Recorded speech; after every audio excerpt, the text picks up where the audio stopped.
الحمد لله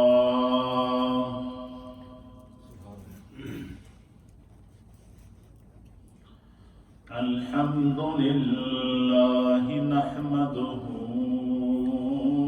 ونستعينه ونستغفره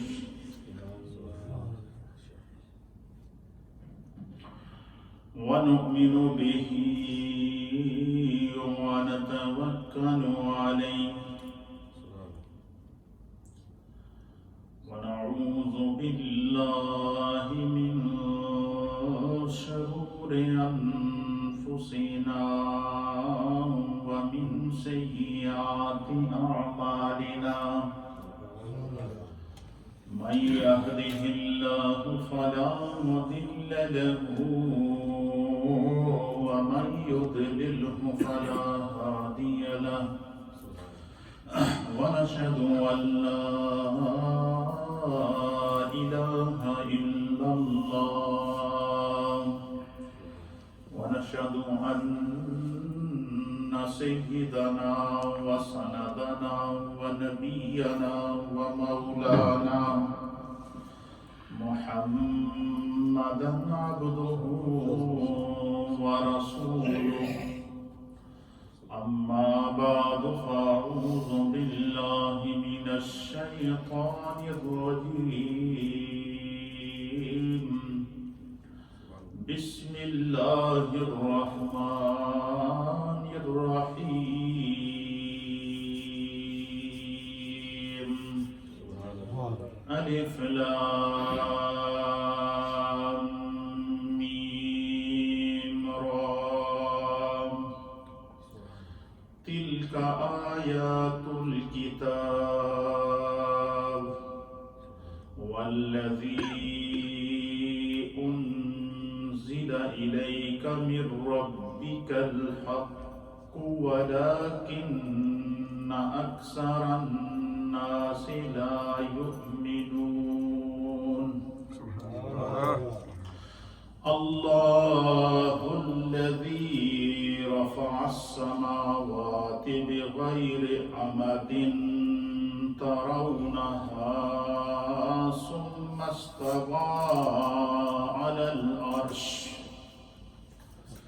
ثم استوى على العرش وسخر الشمس والقمر كل يجري لأجل مسمى يدبر الأمر يفصل الآيات لعلكم بلقاء ربكم توقنون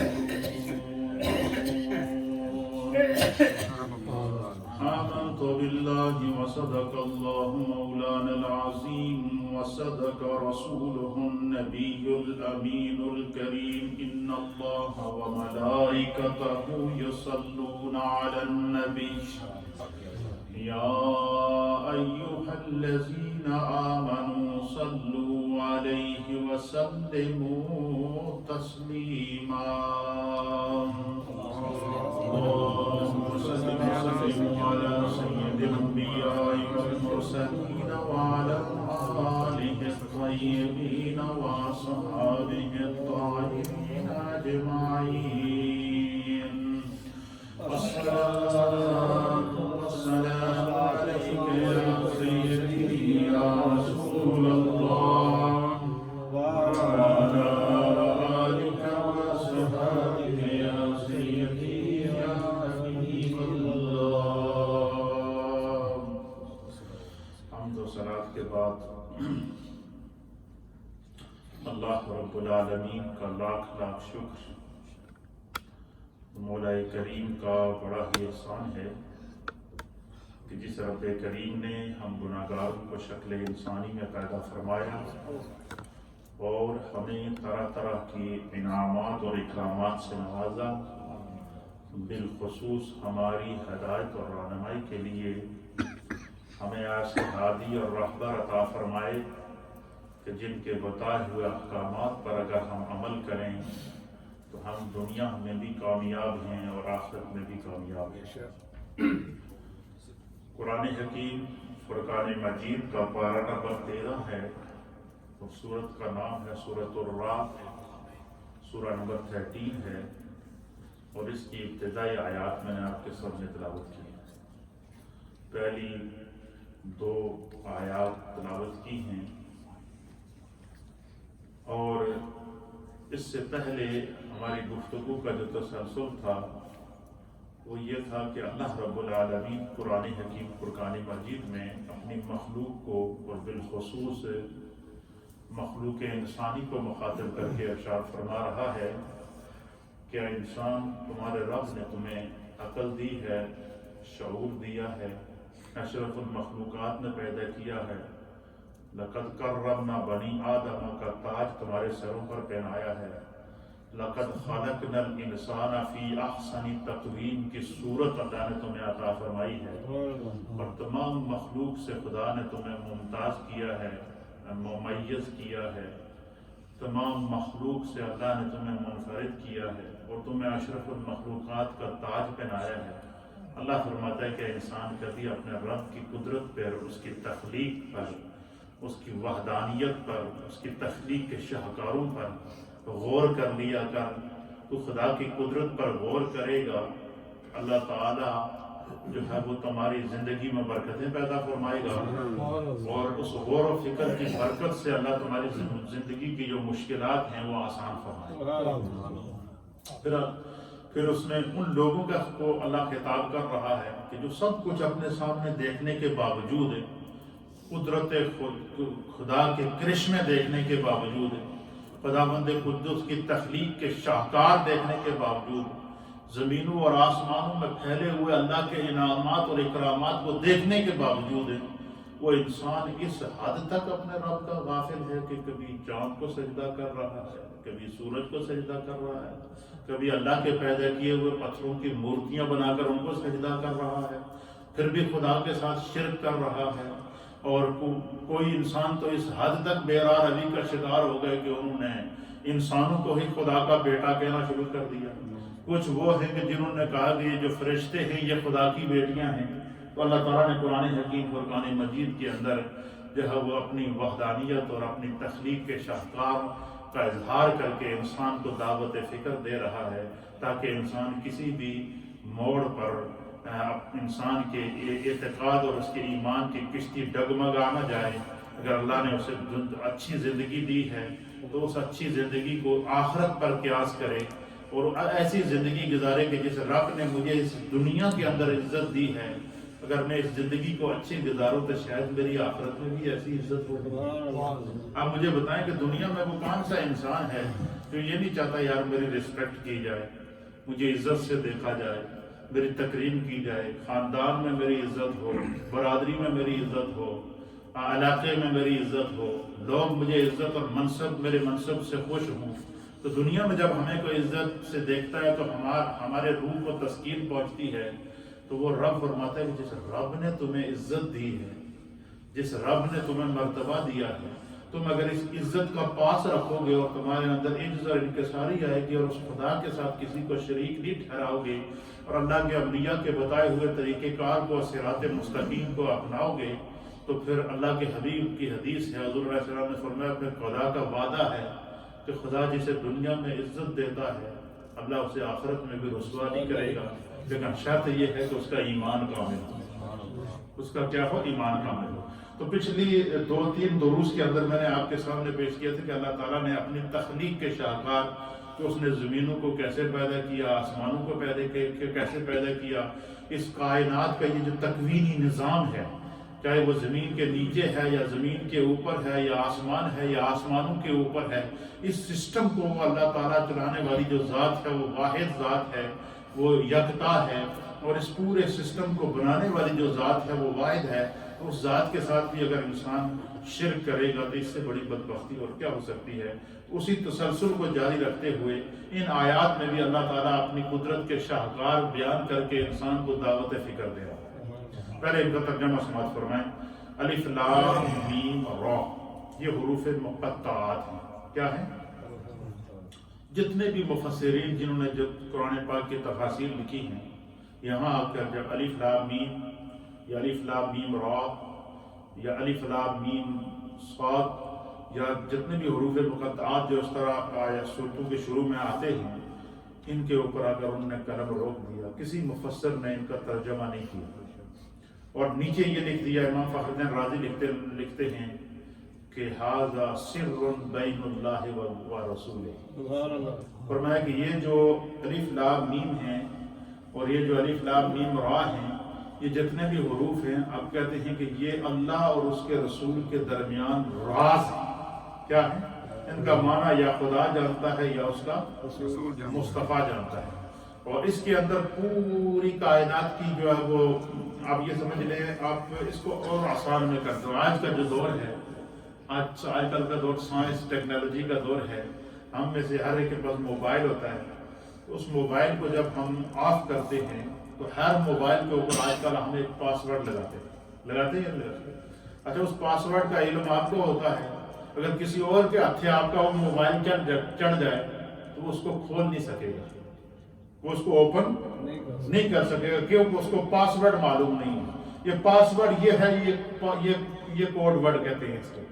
یہ اللہ اور اس کے رسول کے درمیان یہ جتنے بھی حروف مقطعات ہیں، یہ سمجھ لیں یہ پاس ورڈ ہے، یہ راز ہیں۔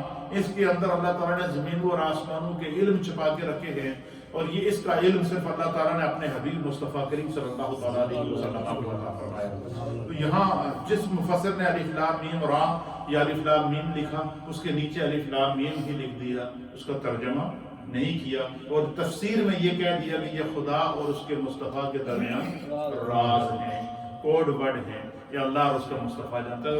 بعض جو اہل نظر ہیں، صوفیاء اکرام جن کو خدا نے نظر دیا، جو اولیاء اللہ ہیں، مفسرین نے لکھا کہ بعض اولیاء اللہ کو خداوند قدوس نے ان حروف مقطعات کے اندر جو اللہ نے راز اور جو اس کی قدرت کی نشانیاں ہیں، خدا نے ان کو دکھائی ہیں، وہ انہوں نے ان نشانیوں کو دیکھا ہے۔ تو یہ حروف مقطع۔ پھر اللہ تعالیٰ کے فرمایا تلک آیات الکتاب، فرمایا یہ اس کتاب قرآن کریم کی آیات ہیں، نشانیاں ہیں، آیت ہیں۔ انزل الیک والذی انزل الیک، اور جو آپ کے رب نے آپ پر نازل کیا۔ اللہ تعالیٰ نے سورۃ الرعد کے شروع میں پہلے حروف مقطعات ذکر کر کے اس سورت کی اہمیت کو بتا دیا کہ اس سورت کے اندر جو علم کے خزانے ہیں، اس کی چابی مصطفیٰ کے پاس ہے۔ اس کی چابی کیا ہے؟ اس کی چابی، اس کا پاس ورڈ، اس کا کوڈ ورڈ یہ مصطفیٰ کریم کے پاس ہے، کیونکہ اس سورت کے اندر اللہ نے آسمانوں کا علم بیان کیا، اس سورت کے اندر 7 آسمانوں کا ذکر کیا گیا، اس سورت کے اندر 7 زمینوں کا ذکر کیا گیا، اس سورت کے اندر زمین کے اوپر اللہ نے جو مختلف قسم کے پھل پیدا کیے، مختلف قسم کے پودے پیدا کیے، مختلف قسم کے پھول پیدا کیے، مختلف قسم کی نہریں جاری کی، دریا جاری کیے، سمندر جاری کیے، ان کے اندر جو خدا کی مخلوق ہے اس کا ذکر کیا۔ کرنے کے بعد اللہ یہ بتا رہا ہے کہ ان تمام کی حقیقت اگر جاننی ہے تو تمہیں میرے مصطفیٰ پر ایمان بھی لانا ہوگا، ان سے محبت بھی کرنی ہوگی، اور ان کے بتائے ہوئے احکامات کے مطابق زندگی گزارنی ہوگی۔ اور میں جب تم مصطفیٰ کے ہو جاؤ گے تو پھر خدا ہر چیز تمہارے لیے کھول دے گا۔ اس کی نشانی کیا ہے؟ اس کی نشانی یہ ہے کہ جن لوگوں نے اس اصول خدا بندی پر عمل کیا، ان کو اللہ نے پھر ایسا سینہ کھولا کہ سرکار غوث اعظم، محبوب سبحانی، قطب ربانی، شہباز لامکانی یا شیخ عبد القادر الجیلانی حضور غوث اعظم رضی اللہ تعالیٰ عنہ کے بارے میں ہے کہ جب وہ ظہر کی نماز پڑھ کے درس قرآن کے لیے بیٹھے تو انہوں نے قرآن کریم کی ایک آیت تلاوت کی، اور ایک تلاوت کرنے کے بعد اس کی ایک تفسیر بیان کی، پھر دوسری تفسیر بیان کی، تیسری تفسیر بیان کی، ایک ہی آیت کی، چوتھی تفسیر بیان کی، پانچویں تفسیر بیان کی، چھٹی تفسیر بیان کی۔ علی ھذا القیاس مفسرین نے لکھا ہے کہ اہل سیر نے کہ غوث پاک نے اس آیت کی 40 تفسیریں بیان کی، اور 40 کی 40 مختلف تھی۔ اتنا بڑا علم اللہ تعالیٰ نے حضرت غوث اعظم رضی اللہ۔ اب غوث اعظم کے علم کا یہ عالم ہے، تو جس ذات نے غوث کو علم عطا فرمایا اور جس کے ذریعے، جس مصطفیٰ کے قرب کے ذریعے غوث پاک کو یہ مقام ملا، اس مصطفیٰ کے علوم کا کون اندازہ لگا سکتا ہے؟ اس کے مصطفیٰ کریم کے علوم کا کون اندازہ لگا سکتا ہے؟ تو سرکار غوث اعظم رضی اللہ تعالیٰ عنہ نے ایک آیت کی 40 آیات تفسیریں بیان کی، اور 40 تفسیریں بیان کرنے کے بعد آپ نے فرمایا یہ تو کان تھا. کیا فرمایا؟ اتنا کہا کہ یہ تو کان تھا، اب میں تمہیں کان سے حال کی طرف لاتا ہوں. بس اتنا جملہ کہنا تھا تو فرمایا کہ ہزاروں کی تعداد میں جو لوگ تھے ان پر وجد طاری ہو گیا، بے ہوشی کے عالم میں زمین پر گر گئے. کئی تو وہ تھے کہ جن کے وہاں سے جنازے اٹھ گئے، وہ اللہ تعالیٰ کی قدرت کے اندر اس قدر گم ہو گئے کہ پھر ان کا سانس واپس نہیں آیا خوف خدا کی وجہ سے. تو یہ قرآن کریم کے اندر اللہ تعالیٰ نے ایسے علوم کے خزانے رکھے ہیں جن کو سمجھنا. تو اس سورہ الرعد کے اندر اللہ نے زمینوں اور آسمانوں کا علم بیان فرمایا ہے، اور اس کی ابتدا اللہ تعالیٰ حروف مقطعات سے کر کے یہ بتا رہا ہے کہ جتنے زمینوں اور آسمانوں کے اندر چھپے ہوئے علوم ہیں، چاہے ان کا تعلق زمین کی گہرائیوں سے ہو یا ان کا تعلق آسمان کی بلندیوں سے ہو، چاہے ان کا تعلق ساتوں زمینوں سے ہو یا ان کا تعلق ساتوں آسمانوں سے ہو، فرمایا کوئی بھی چیز میرے مصطفیٰ کی نظر سے پوشیدہ نہیں ہے. اس لیے حضور علیہ الصلوۃ والسلام نے آسمانوں کی حقیقت بیان فرمائی، زمینوں کی حقیقت بیان فرمائی، چاند کی حقیقت بیان فرمائی، سورج کی حقیقت بیان فرمائی، زمین کے اوپر چلنے والے نظام کی حقیقت کو بیان فرمایا. آج کے دور کا سائنسدان 1400 سال کے بعد جن چیزوں پر آج پہنچ رہا ہے، میرے مصطفیٰ نے آج سے 1400 سال پہلے ان کے حقائق کو بیان کر دیا. یہ مصطفیٰ کریم صلی اللہ علیہ وسلم کے علوم.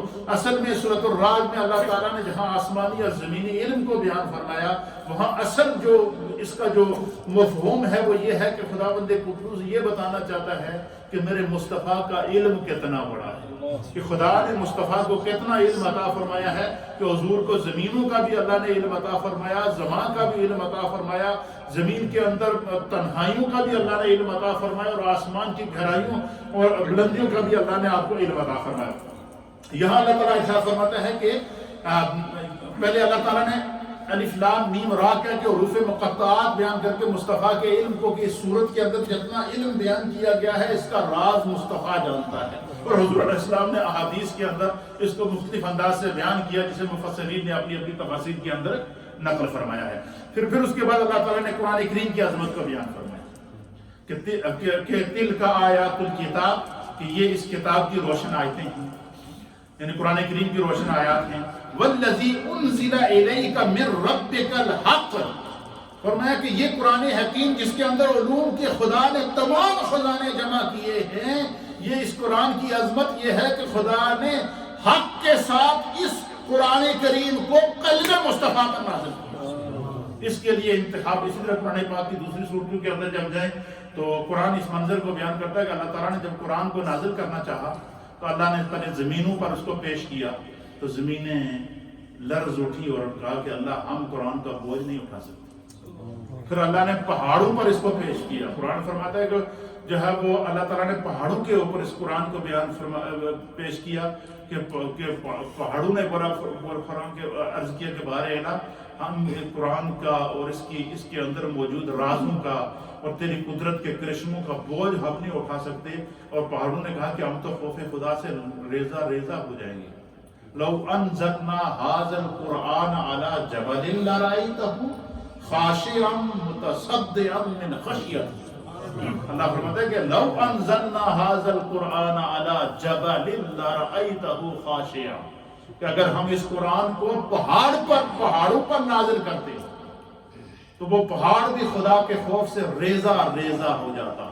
پہاڑوں نے بھی منع کر دیا.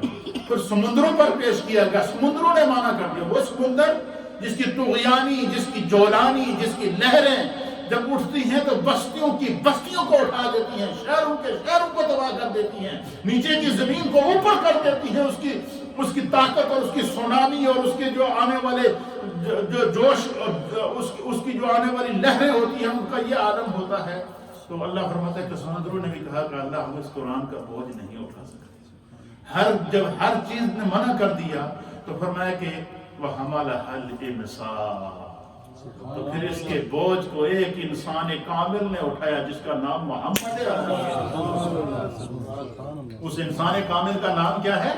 محمد عربی. اس کی تفسیر کے اندر مفسرین نے لکھا ہے کہ یہ قرآن اللہ تعالیٰ کا کرم ہے اور مصطفیٰ کریم کو جو اللہ نے رحمت للعالمین بنا کر بھیجا ہے کہ اگر ڈائریکٹ اللہ کی وحی اور ڈائریکٹ کلام الہی ڈائریکٹ اس زمین پر اترتا تو زمین، انسان، کوئی بھی زندہ نہیں رہتا، سب بے ہوش ہو جاتے، سب جل جاتے۔ اس کی مثال کیا ہے کہ حضرت موسیٰ علیہ السلام نے جب کہا کہ رب ارینی، قرآن اس منظر کو بیان کرتا ہے کہ اللہ میں تجھے دیکھنا چاہتا ہوں، تیرے جلوے کو دیکھنا چاہتا ہوں، تو اللہ نے فرمایا لن ترانی، موسیٰ مجھے دکھانے میں کوئی اعتراض نہیں ہے، میرا جلوہ تو دیکھ سکتا ہے، لیکن تیری آنکھ کے اندر وہ طاقت نہیں ہے کہ میرے جلوے کو برداشت کر سکے، کیونکہ لاڈلے وقت پیغمبر تھے۔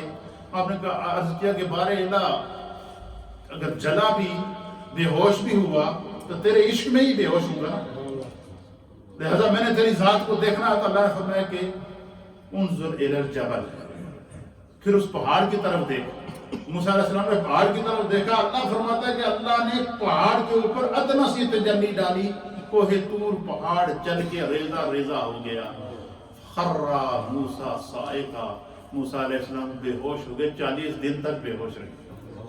مفسرین نے لکھا کہ یہ خدا کا کرم ہے کہ اگر اللہ تعالیٰ کی وحی اور اس کے انوار ڈائریکٹ اس کائنات پر اترتے تو کوئی بھی اس جلوے کو برداشت نہیں کر سکتا تھا، لیکن اس کے لیے انتخاب سینہ مصطفیٰ کا کیا گیا، قلب مصطفیٰ کا کیا گیا، صدر مصطفیٰ کا کیا گیا، تو انوار پہلے مصطفیٰ کریم کے دل پر اترتے ہیں، پھر مصطفیٰ کے دل کے اوپر اترنے کے بعد پھر وہ کائنات کے اوپر رحمت بن کے برستے ہیں، پھر وہ نور پوری کائنات میں برستا ہے، وہ نور پہاڑوں پر برستا ہے تو ان میں چمک پیدا ہوتی ہے، وہ نور مصطفیٰ درختوں پر برستا ہے تو ان میں پھل نکل آتے ہیں، وہ نور مصطفیٰ جو ہے دریاؤں پر برستا ہے تو پانی جاری ہو جاتے ہیں، وہ نور مصطفیٰ چشموں پر پڑتا ہے تو پہاڑوں سے پانی کے چشمے نکل آتے ہیں، وہ نور مصطفیٰ زمین پہ پڑتا ہے تو زمینیں فصلیں اور کھیتیاں اگانا شروع کر دیتی ہیں۔ فرمایا یہ مصطفیٰ کریم صلی اللہ تعالیٰ علیہ وآلہ وسلم کی عظمت، آپ کا مقام اور آپ کا مرتبہ ہے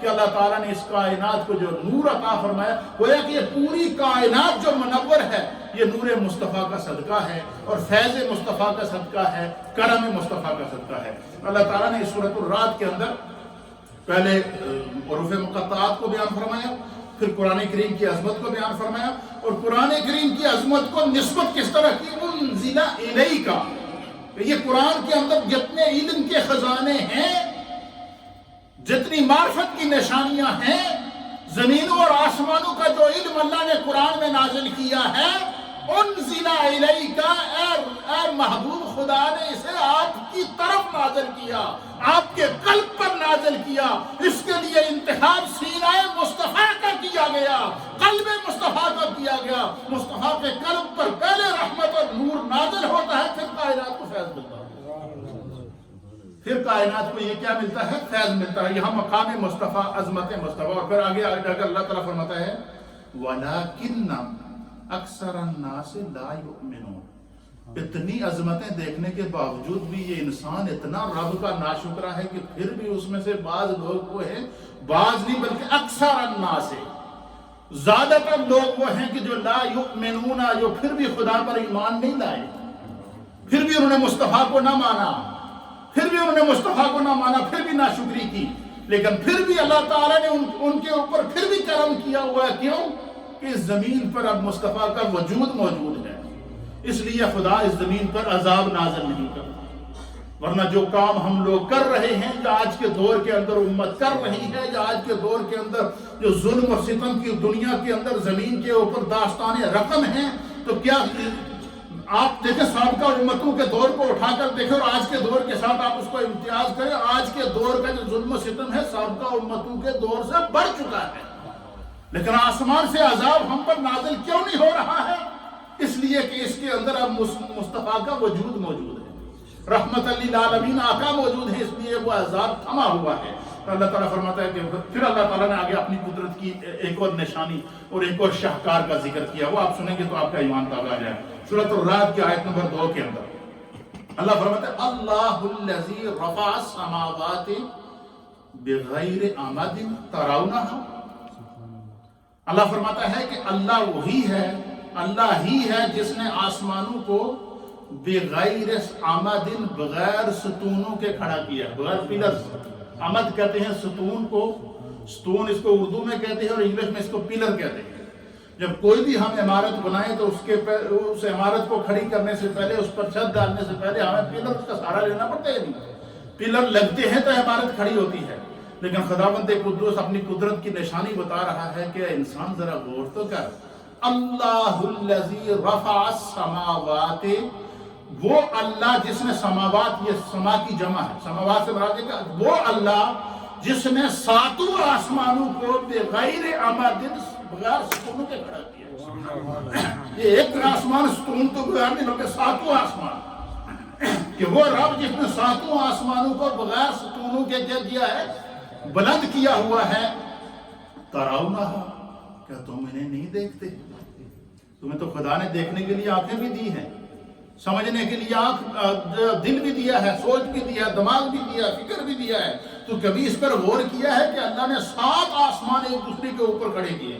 آپ مجھے بتائیں کہ ہم کوئی ایک فلور سے زائد اگر بلڈنگ بنائیں تو اس کے لیے ہمیں کتنے انجینئر بلانے پڑتے ہیں، کتنے نقشے بنانے پڑتے ہیں کہ اگر یہ بلڈنگ جو ہم بنا رہے ہیں یہ اگر 5 فلور پر ہوگی، 2nd فلور تک ہوگی یا 3rd فلور تک ہوگی، یا کئی عمارتیں تو وہ ہیں جو 50 منزلہ عمارتیں ہیں، جب ان کے اوپر پھر جتنی عمارت بلند ہوگی اتنے اس کے ستون بلند کیے جاتے ہیں، اتنی اس کی بنیادیں مضبوط رکھی جاتی ہیں۔ اللہ فرماتا ہے کہ اللہ الذی رفع السماوات، تمہارا رب وہ ہے کہ جس نے 7 آسمانوں کو بلند، رفع کہتے بلند کرنا، جس نے 7 آسمانوں کو بلند کیا ہوا ہے۔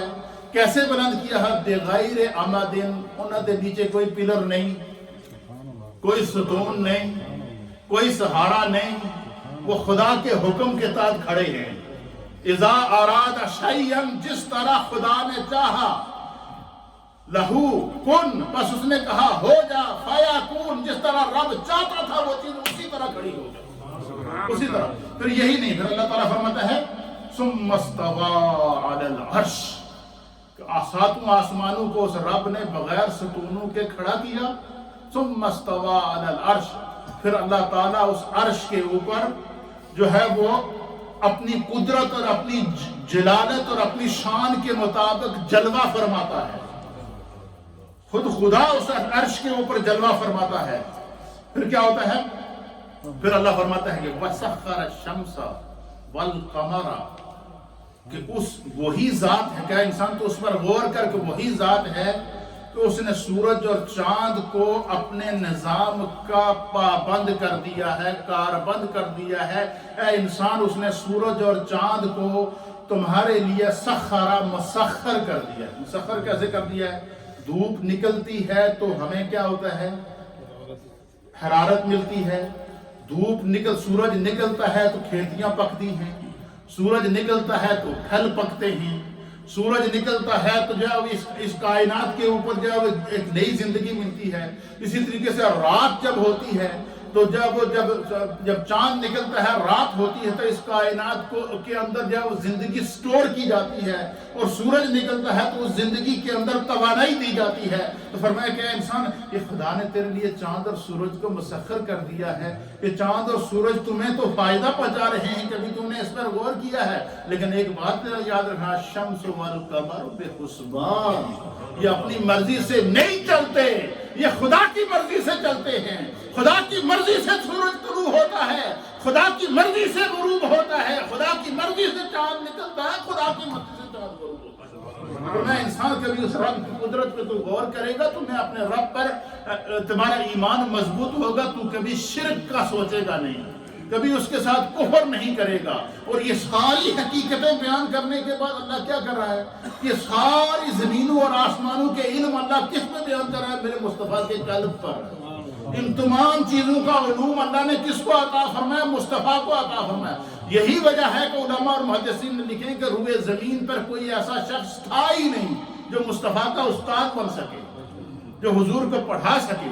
کیونکہ اگر کوئی دنیا میں حضور کا ٹیچر ہوتا، حضور کا استاد ہوتا، تو کوئی کسی بندے کے ذہن میں یہ سوچ آ سکتی تھی کہ نبی پاک آپ کہتے ہیں کہ اللہ کے آخری نبی ہیں، اس میں کوئی شک نہیں، ان کا بہت بڑا مقام ہے، لیکن انہوں نے پڑھانے والا تو فلانا شخص ہے نا۔ یہ سوچ ذہن میں آ سکتی تھی یا نہیں آ سکتی تھی کہ ان کو پڑھانے والا تو فلاں شخص ہے، ان کو علم سکھانے والا تو ان کے استاد کا تو فلاں نام ہے۔ اس لیے اللہ تعالیٰ نے اپنے نبی کو نبی امی بنا کر بھیجا۔ نبی امی کا معنی یہ ہے، کچھ لوگوں نے یہ معنی کیا کہ نبی امی کا معنی ہے کہ نبی کچھ جانتا ہی ہے، نعوذ باللہ من ذالک۔ نبی امی کا معنی ہے کہ دنیا میں کوئی ایسا انسان ہے ہی نہیں جو اس نبی کو پڑھا سکے۔ نبی امی کا معنی ہے کہ اس نبی کو پڑھانے والی ذات صرف خدا کی ذات ہے، اور جس کا اعلان خود اللہ تعالیٰ نے کیا، الرحمن علم القرآن۔ رحمان وہ ہے کہ جس نے اپنے معبود کو خود قرآن کا علم عطا فرمایا، خود قرآن کا علم عطا فرمایا۔ اور کیسا علم عطا فرمایا؟ اللہ فرماتا ہے کہ اے انسان، کبھی تو نے آسمانوں پر غور کیا؟ ساتوں آسمانوں کو اللہ نے بغیر عمدن، بغیر ستونوں کے پیدا کیا۔ سخر الشمس والقمر، اور سورج اور چاند کو جو ہے وہ تمہارے لیے جو ہے وہ مسخر کیا۔ کل یجری لاجل مسمى، فرمایا کہ ہر ایک اپنی مقررہ مدت کے اندر گردش کر رہا ہے۔ سورج اپنے ٹائم کے اوپر نکلے گا، اپنے ٹائم پر گردش کرے گا، جس کی حقیقت میں پچھلے 2-3 دروس کے اندر آپ کے سامنے بیان کر چکا ہوں۔ اور اسی طرح چاند، سورج کے غروب ہونے کے بعد چاند اپنی نکلے گا، اور اس کے لیے بھی اللہ نے روٹس مقرر کیے ہیں۔ وہ ان روٹس سے الگ آگے پیچھے نہیں جا سکتا، اپنی مرضی سے نہیں۔ خدا نے اس کو ڈیوٹی لگائی ہے، وہ اس ڈیوٹی کا پابند ہے۔ آپ مجھے بتائیں کہ اگر سورج اللہ کی ڈیوٹی کا پابند ہے، اللہ کے حکم کا پابند ہے، چاند اللہ کے حکم کا پابند ہے، ساتوں زمینیں خدا کے حکم کی پابند ہیں، ساتوں آسمان خدا کے حکم کے پابند ہیں، زمین اور زمان خدا کے حکم کے پابند ہیں، بہنے والے سمندر خدا کے حکم کے پابند ہیں، دنیا میں چلنے والے دریا خدا کے حکم کے پابند ہیں۔ اے انسان، تجھے تو خدا نے حکم دیا ہے اقیم الصلاۃ، نماز قائم کر۔ تجھے تو خدا حکم دے رہا ہے آت الزکات، زکات ادا کر۔ تجھے تو خدا حکم دے رہا ہے کہ اپنے والدین کے ساتھ نیک سلوک کر۔ تجھے خدا حکم دے رہا ہے کہ اپنے رب پر ایمان لے کر آ۔ تجھے خدا حکم دے رہا ہے کہ اللہ نے تمہیں صراط مستقیم کے لیے دین عطا فرمایا ہے۔ اس کے باوجود ہمیں اس چیز کی پرواہ نہیں۔ اذان ہوتی ہے، ہمیں پرواہ نہیں۔ اذان کی کان میں آواز پڑتی ہے، ہمیں فکر نہیں ہوتی کہ خدا کی طرف سے بلاوا آیا ہے، اور اللہ کی طرف سے بلاوا آیا ہے۔ خدا نے ہمیں کاروبار دیا، مال دیا، دولت دی، بینک بیلنس دیا، ہر چیز دی۔ کبھی ہم نے سوچا ہے کہ ہم اس قابل تھے کہ اس نے ہمیں اتنی دولت دی ہے؟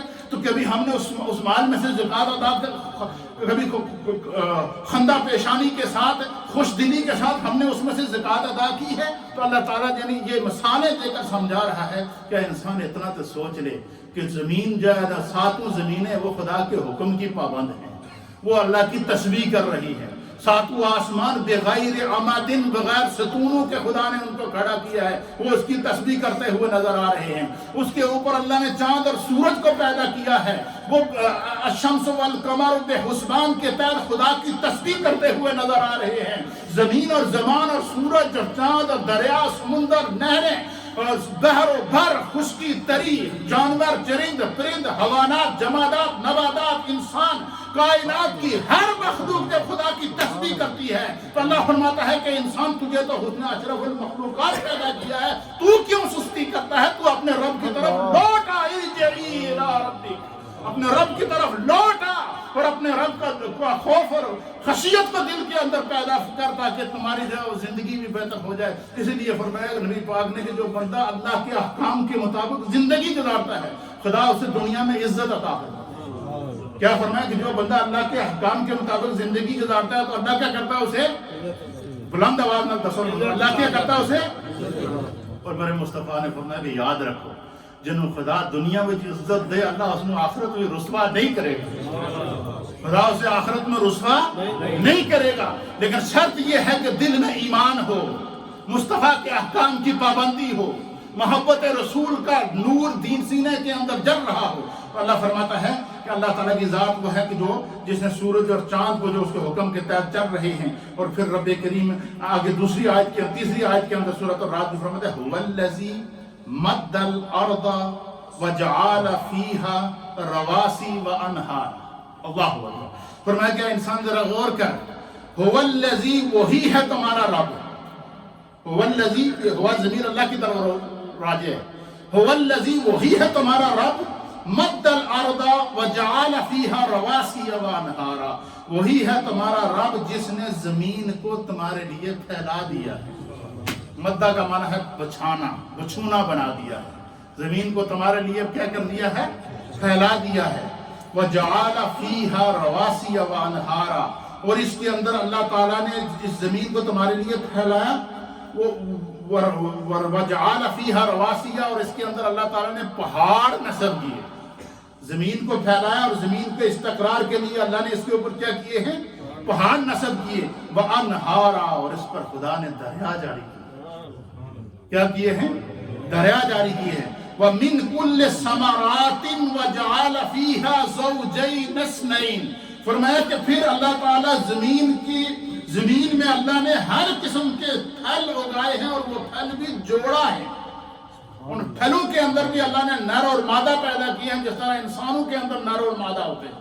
فرمایا پھل اللہ تعالیٰ نے ہر قسم کے پیدا کیے ہیں۔ اور پھر آگے انشاءاللہ اس کی تفسیر میں آگے مزید آیات کے اندر پیش کروں گا کہ اللہ تعالیٰ اس سب کچھ بیان کرنے کے بعد اللہ تعالیٰ فرماتے ہیں کہ انسان تم نے کبھی غور کیا ہے کہ یہی زمین جس کے اوپر اللہ نے کھجور بھی پیدا کی، جس کے اندر انگور کے پیدا کیے، جس کے اندر مختلف قسم کے پھل پیدا کیے، مختلف قسم کی کھیتیاں اللہ نے پیدا کی ہیں، یہ ساری زمینیں جو اس کو ان کے لیے اللہ نے ایک ہی پانی رکھا ہے، اور ایک ہی پانی ان کا سیراب کرتا ہے۔ انشاءاللہ یہ خدا کی قدرت کی وہ نشانیاں ہیں جو ہمیں اللہ کی طرف رجوع، ہم اللہ کی ذات سے دوری اختیار کر چکے ہیں، ہمارے دل سخت ہو چکے ہیں۔ خدا ہمیں سمجھنے کی توفیق عطا فرمائے۔